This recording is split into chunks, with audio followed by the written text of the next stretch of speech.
أعوذ بالله من الشيطان الرجيم.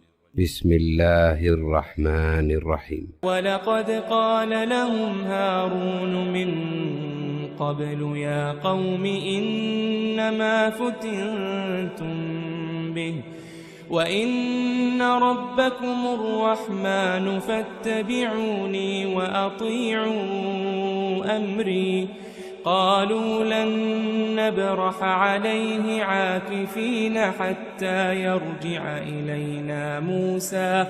قال يا هارون ما منعك إذ رأيتهم ضلوا ألا تتبعني أفعصيت أمري.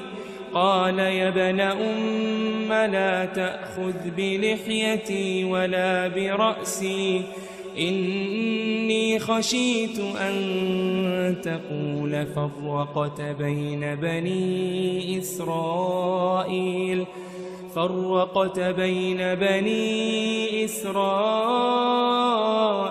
ولم ترقب قولي.